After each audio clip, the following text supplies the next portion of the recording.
Computer का paper देने से पहले 10th क्लास आपने ये वीडियो लाजमी देख लेनी है।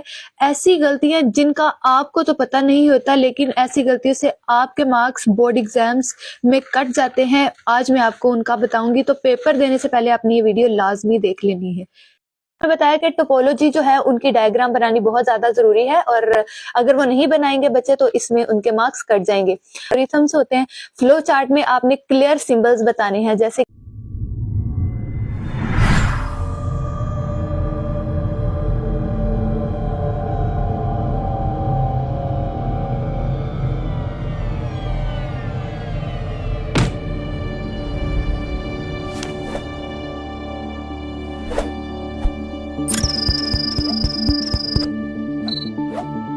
अस्सलामुअलैकुम, welcome to the physics teacher channel. कैसे हो बच्चों? उम्मीद करते हो सारे बच्चे ठीक ठाक होंगे। परेशान मत हो कि कंप्यूटर का पेपर है। जैसे आपको इंग्लिश का पेपर, इंग्लिश का गैस मैंने बताया था, और अल्लाह के फजलो करम से 50 to 60% वही गैस आया है। इसी तरीके से कंप्यूटर और बायो का गैस मैं बता चुकी हूँ, और आज की वीडियो में मैं आपको बताने वाली हूँ कि कौन सी मिस्टेक्स आप ना करें जिसकी वजह से बिला वजह आपके मार्क्स कट जाएंगे पेपर में। लेकिन उससे पहले मैं आपको ये बता दूं कि जो बच्चे नए हैं मेरे चैनल पर वो देख लें कि इंग्लिश का गैस जो मैंने बताया था वो वही आया है जो मैंने बताया था। अल्हम्दुलिल्लाह 50 से 60% वही पेपर आया है। तो आप जाके देख भी सकते हैं वीडियो में कि यही क्वेश्चंस, यही सब कुछ आया हुआ था। कुछ बच्चे मुझे कमेंट्स में आके कह रहे थे कि आपने गलत बताया है, नुकसान किया है, ये किया है, वो किया है। तो मैंने कहा चलें जी, बहुत सारे बच्चे इससे बदगुमान भी होंगे कि हम ये मैम गलत बता रही हैं। तो बेटा जी, आपसे ज्यादा मुझे टेंशन होती है कि आप रमजान उल मुबारक चल रहा है और मुझे आपसे गालियां मिलेंगी। बच्चे ये कहेंगे कि हमने तो आप पे यकीन करके किया था और फिर भी गलत हुआ। 100 क्वेश्चंस और 100 दिमाग में आपके आते हैं कि गेस कर रहे हैं तो यकीन के साथ ही करें। तो ये क्वेश्चंस मैंने बताए थे, देख सकते हैं कि उन्हीं में से अल्हम्दुलिल्लाह क्वेश्चंस आए थे। आप 5 बासानी इनमें से कर सकते हैं। उसके बाद जो पैराग्राफ बताया था वो भी वही आया जो बताया हुआ था मैंने। उसके बाद मॉर्निंग में समरी आई है पीस और इवनिंग में द रेन, यही मैंने बताई थी। आप चाहे तो जो नए हैं मेरे चैनल पर वो जाके देख सकते हैं इंग्लिश बी और इंग्लिश ए का गैस जो मैंने बताया था। ये पोइम मैंने कहा था कि मॉर्निंग में the summary I, sorry, summary जो है वो पीस आएगी और इवनिंग में द रेन आएगी। तो ये देखें, ये मॉर्निंग का पेपर है और ये देखें यहाँ पर पीस ही समरी आई हुई है। इसके बाद अगर हम ऐसे की बात करते हैं तो ऐसे भी वही आया हुआ है जो मैंने बताया था, वो है माई बेस्ट फ्रेंड। कुछ 5-6 ऐसे बताए थे जिनमें एक माई बेस्ट फ्रेंड भी था और माई बेस्ट फ्रेंड आया हुआ है। उसके बाद ये मैंने डायरेक्ट इनडायरेक्ट बताए थे, वो उनमें से नहीं आए। I accepted. अब गैस बताया था, गैस का मतलब ये तो नहीं कि हूबहू पेपर ही मैंने छाप देना है आपको। तो उसके बाद कुछ पेयर ऑफ वर्ड्स हैं जो आए हुए हैं, जो मैंने बताए थे उनमें से कुछ पेयर ऑफ वर्ड्स आए हुए हैं, और पैराग्राफ भी नहीं आया unfortunately. I don't know why, but 50 to 70% वही पेपर आया जो मैंने बताया हुआ था। अगर किसी ने कुछ भी नहीं पढ़ा हुआ ना और मैंने जो गैस बताया था वो कर लिया अच्छे तरीके से किया तो वो पास हो जाएगा, ये मैं गारंटी देती हूँ। ठीक है, अब आते हैं हम अपने कंप्यूटर के पेपर की तरफ। ये मैंने हमारी एकेडमी में हुआ था FLP, और मैंने कहा कि मैं आपको दिखा दूं ताकि आपको पता चल जाए कि कौन सी ऐसी मिस्टेक्स हैं जिनकी वजह से आपके बोर्ड एग्जाम्स में नंबर कट सकते हैं। तो गैस आपके पास आप देख सकते हैं, जाके चैनल पर मौजूद है। पिछली वीडियोस में लिंक आपको डिस्क्रिप्शन में मिल जाएगा, बायो का भी और कंप्यूटर के गैस का भी। आप वहां पर जाके देख लें ताकि आपको पता चल जाए कि क्वेश्चन किस टाइप के आएंगे और कौन कौन से चैप्टर ज्यादा इंपॉर्टेंट है जिसपे आपने ज्यादा तवज्जो देनी है।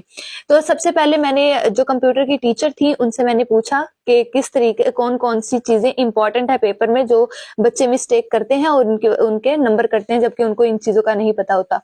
एक उन्होंने बताया कि टोपोलॉजी जो है उनकी डायग्राम बनानी बहुत ज्यादा जरूरी है, और अगर वो नहीं बनाएंगे बच्चे तो इसमें उनके मार्क्स कट जाएंगे। और दूसरी चीज ये कि चैप्टर नंबर 2 में उन्होंने बताया कि फ्लो चार्ट और एल्गोरिथम्स होते हैं। फ्लो चार्ट में आपने क्लियर सिंबल्स बताने हैं, जैसे कि ये एक तरह का सिंबल है और ये एक और डिजाइन में सिंबल है, तो इन दोनों में आपने खास डिफरेंस रखना है।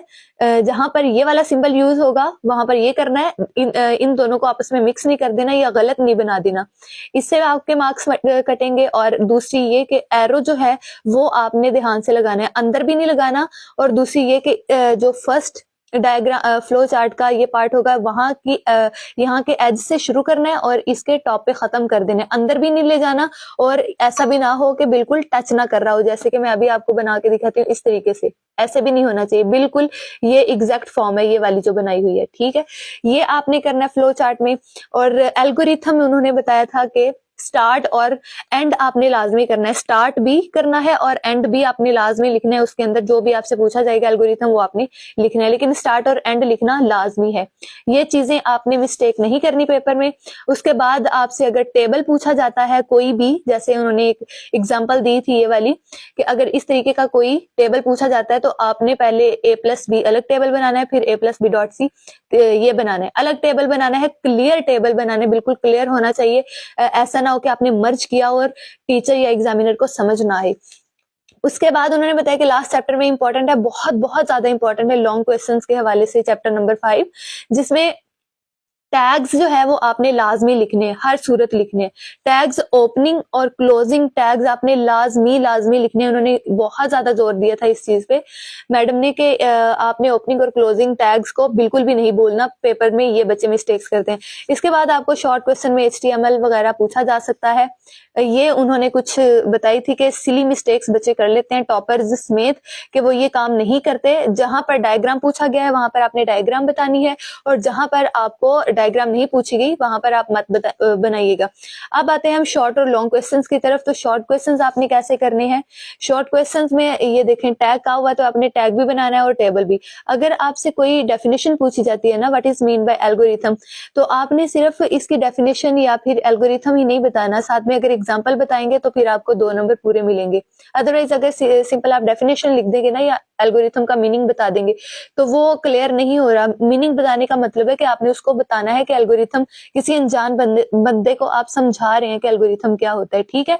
यानी कि ओवरऑल अगर हम शॉर्ट क्वेश्चंस की बात करें तो आपने अगर 2 नंबर का क्वेश्चन है तो उसमें अगर कोई कॉन्सेप्चुअल क्वेश्चन है तो उसको टू द पॉइंट लिखना है, और अगर इस तरीके का what is mean by algorithm types questions है तो उसका डेफिनेशन लिखने के बाद उसकी एग्जांपल लाजमी दीजिएगा ताकि आपको पूरे नंबर मिले। और अब आते हैं हम लॉन्ग क्वेश्चंस की तरफ। तो लॉन्ग क्वेश्चंस में आपको 3 क्वेश्चंस दिए जाएंगे, ठीक है। ओके, तो एक क्वेश्चन 8 नंबर का। अब 8 नंबर लेने के लिए आपको 5 से 6 पेजेस का लॉन्ग क्वेश्चन लिखना होगा, तब आपको 8 नंबर मिलेंगे। इससे कम लिखा होगा तो आपको 8 नंबर नहीं मिलेंगे। दूसरी बात यह कि आपने इसको एक पैराग्राफ की फॉर्म में नहीं लिख देना, ये सारा लंबा करके लिख दिया, ऐसा नहीं। पॉइंट्स बना बना के लॉन्ग क्वेश्चन लिखना है, और डायग्राम, फ्लो चार्ट, एल्गोरिथम जो भी पूछा हुआ, लूप्स जो भी पूछी हुई, वो आपने अच्छे से एक्सप्लेन करना है, ठीक है। और जो अंदर लिखा होना है आपने डाटा वो ठीक लिखा होगा, और 6 पेजेस का या 5 पेजेस का लिखा होगा तो आपको पूरे 8 नंबर मिल जाएंगे। तो आप पूरे 50 मार्क्स कंप्यूटर में इजीली गेन कर सकते हो अगर मेरी बताई हुई बातों को आप फॉलो कर लोगे, ठीक है। क्योंकि I am not a computer teacher, लेकिन मैंने टीचर्स से कंसर्न करने के बाद फिर आपको बता रही हूँ ताकि आप लोगों का पेपर अच्छा हो, अल्लाह ताला आप सबको कामयाब करे। अब मैं आती हूँ पेपर की तरफ। अब यहाँ पर आप देख सकते हैं कि इन्होंने लिखा हुआ है सिर्फ what is mean by algorithm, तो उन्होंने सिर्फ एल्गोरिथम लिखा हुआ है, तो इसका टीचर जो है वो 1.5 1.5 नंबर देता है, ठीक है। तो इसके बाद इसी तरीके से मैं क्वेश्चन 1-2 पेपर्स आपको दिखा देती हूँ ताकि आपको अंदाजा हो जाए कि किस तरह के पेपर्स आते हैं। ये आप देख सकते हैं कि क्वेश्चन नंबर 2 में इंपॉर्टेंस पूछी गई थी, तो इंपॉर्टेंस जो है वो इन्होंने इन द फॉर्म ऑफ पैराग्राम लिखा है। अगर पॉइंट्स बना के लिखते तो वो ज्यादा बेहतर थी, लेकिन इसके भी उनको 2 मार्क्स मिल जाएंगे। लेकिन बेहतर क्या है वो मैं आपको बता रही हूँ। उसके बाद कीज वगैरह ये पूछी गई हैं, ये आप देख सकते हैं। फ्लो ये भी बिल्कुल ठीक लिखा हुआ है इन्होंने। और फ्लो चार्ट ये देखें, ये बच्चे ने कहाँ से शुरू किया है और कहाँ पे एंड किया हुआ है, ये इस चीज का ख्याल रखना है। इनपुट के लिए कौन सी फ्लो चार्ट में सिंबल यूज होगा, स्टार्ट के लिए, एंड के लिए कौन से सिंबल यूज होंगे, इनका आपने खास ख्याल रखना है। अब ये फ्लो चार्ट क्वेश्चन नंबर 4 है। अब इनको इसके पूरे नंबर मिलेंगे क्योंकि इन्होंने फ्लो चार्ट को एक्सप्लेन भी किया हुआ है, उसके बाद इसको डायग्राम एग्जांपल भी दी हुई है, तो ये 2 नंबर मिलेंगे। बाकी ये कि आपने कटिंग कोशिश करनी है कि बिल्कुल भी ना हो पेपर में। उसके बाद ये नेक्स्ट पार्ट शुरू हो रहा है, तो ये भी इन्होंने ठीक लिखा हुआ है। ट्रुथ टेबल देखें, ट्रुथ टेबल का मतलब है कि आपने टेबल बनाना है, इसमें एग्जाम्पल लाजमी है। अब इतना इन्होंने लिखा है, सिर्फ ट्रुथ टेबल क्या होता है ये बता दिए, तो इनको सिर्फ 1 नंबर मिलेगा क्योंकि इन्होंने साथ में एग्जाम्पल नहीं दी जिससे ये क्लियर हो कि ये ट्रुथ टेबल है, ठीक है। Conversion it's a simple mathematical question, तो इसको आपने ठीक लिखना है तो आपको पूरे 2 नंबर मिल जाएंगे अगर इस टाइप का क्वेश्चन होगा। ओके, यहाँ पर ट्रुथ टेबल बनाया हुआ है क्योंकि ये क्वेश्चन में पूछा गया था। अब यहाँ पर इन्होंने to the point truth table लिख दिया है, यहाँ पर इन्होंने ये चीज नहीं लिखी, यहाँ पर ये चीज लिखने के बाद फिर ट्रुथ टेबल बनाना था। ठीक है, ये चीजें आपने ध्यान रखनी है पेपर में। उसके बाद हम आते हैं ये इनके दूसरे पार्ट की तरफ। तीसरा पार्ट है ये भी ठीक लिखा हुआ है, ये भी ओके फाइन, ये भी ठीक लिखा हुआ है क्वेश्चन, ये भी ठीक लिखा हुआ है। देखें, ये देखें, पहले उसकी डिटेल बताई है, उसके बाद उसकी एग्जांपल दी है, तो ये एक अच्छी फॉर्म होती है। अब यहाँ पर देखिए इन्होंने कटिंग की है, ये वाली चीजें आपके मार्क्स कम करवाती हैं। ठीक है, वो इंप्रेशन डाउन होता है। तो ये देखें, ये जो स्टार्स की जगह सिंपल आपने डॉट्स बनाने थे, एरोज लगा देने थे, वो ज्यादा बेहतर था, लेकिन ये चलिए इग्नोर हो जाती है। बाकी ये कि मैं आपको दिखा रही हूँ कि लॉन्ग क्वेश्चंस जो है वो आपने इस फॉर्म में लिखना है, कटिंग नहीं करनी। बाकी इन्होंने बिल्कुल ठीक लिखा हुआ है, देखें पॉइंट्स बना के लिखे हुए हैं, हेडिंग्स दी हुई हैं। अगर आपने ये सारा मतलब पैराग्राफ फॉर्म में लिख दिया ना, तो वो एक लुक अच्छी नहीं आती और आपको इससे पूरे नंबर कभी भी नहीं मिलेंगे अगर आप पैराग्राफ फॉर्म में लिख देंगे लॉन्ग क्वेश्चन। तरीका यही है, बाकी कटिंग आपने नहीं करनी, अच्छे से मेंशन करना है। प्रेजेंटेशन इज वेरी इंपॉर्टेंट, कोई भी पेपर है तो प्रेजेंटेशन सबसे ज्यादा मैटर करती है। तो देखिए इन्होंने बताया हुआ है कि अब मैं ये पार्ट शुरू कर रहा हूँ, ये लॉन्ग क्वेश्चन है और उसका लॉन्ग क्वेश्चन का क्वेश्चन नंबर 2 करने लगा हूँ। उसके बाद ये आप देख सकते हैं कि मैं आपको रिकमेंड करूंगी कि आप इस तरीके से लॉन्ग क्वेश्चन करें। बाकी इन्होंने बहुत शॉर्ट लिखा हुआ है, तो इसके इनको कितने मार्क्स मिलेंगे? तीन नंबर मिल जाएंगे, 3 से 4। अगर कोई बहुत ज्यादा एग्जामिनर अच्छा होगा तो वो 3 से 4 नंबर दे देगा, लेकिन इन्होंने बहुत शॉर्ट लिखा हुआ है। उसके बाद ये एक लॉन्ग क्वेश्चन इन्होंने लिखा हुआ है, क्वेश्चन नंबर 1। ये भी आप देख सकते हैं कि इन्होंने पॉइंट्स बना के लिखा हुआ है। ठीक है, आप भी पॉइंट्स बनाकर ही लॉन्ग क्वेश्चन लिखेगा। 5 से 6 पेजेस होंगे। आई टोल्ड यू कि 5 से 6 पेजेस से कम अगर होगा तो आपको पूरे 8 नंबर नहीं मिलेंगे अगर आप पूरे नंबर लेना चाहते हो कंप्यूटर की बुक में। ठीक है, और ये मेरे पास एक दूसरा पेपर है, इनकी प्रेजेंटेशन भी आप यहाँ पर देख सकते हैं। प्रेजेंटेशन बहुत ज्यादा मैटर करती है किसी भी पेपर में। ये प्रेजेंटेशन ही बताती है कि पेपर बच्चे का कैसा है या बच्चा कितने पानी में है। इन्होंने भी बहुत अच्छा लिखा हुआ है, देखें इन्होंने एल्गोरिथम लिखा है, फिर उसके बाद इसकी एग्जाम्पल लिखी है।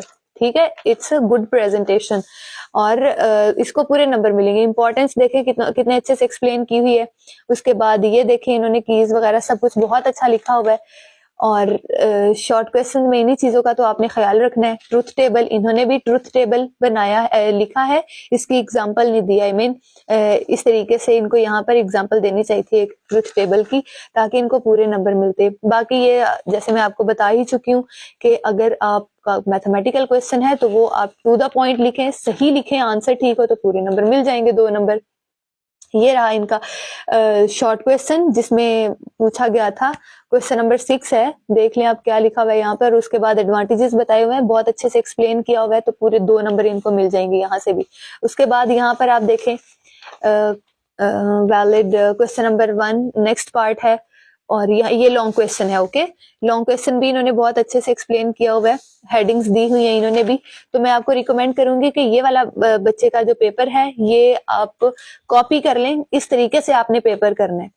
ठीक है, बाकी एक जो इनकी मिस्टेक थी कि जहां पर ट्रुथ टेबल पूछा गया था, इन्होंने उसके साथ में एग्जांपल नहीं दी, तो वो आपने मिस्टेक नहीं करनी। ठीक है, ये देखें डायग्राम बनाई हुई है लॉन्ग क्वेश्चन में जिसमें पूछा गया है। जैसे ये देखें टाइप ऑफ टोपोलॉजी, जैसे मैं पहले बता चुकी हूँ, तो इनमें डायग्राम्स बहुत ज्यादा इंपॉर्टेंट है, वो आपने मिस नहीं करनी। अदरवाइज 2 नंबर डायग्राम के होते हैं, अगर आप लॉन्ग क्वेश्चन में मिस कर दोगे तो 2 नंबर तो गए, बाकी रहे 6 नंबर। तो वो फिर डिपेंड करता है कि आपने थ्योरी जो है वो कितनी अच्छी लिखी है। ठीक है, और बाकी ये कि कंप्यूटर का गेस्ट जो है वो मौजूद है मेरे चैनल पर, आप जाकर देख सकते हैं। जल्दी फटाफट जाएं और वो कर लें, इंशाल्लाह ताला आपका पेपर बहुत अच्छा होगा। जल्दी से, अभी आपके पास बहुत टाइम है, एक रात में भी आप बहुत कुछ उखाड़ सकते हैं। तो जाइए, जाके अपना कंप्यूटर का गेस्ट रेडी करें और इन मिस्टेक से बचें पेपर में। बेस्ट ऑफ लक बच्चों, कल मिलेंगे हम एक नई वीडियो के साथ। अस्सलाम वालेकुम।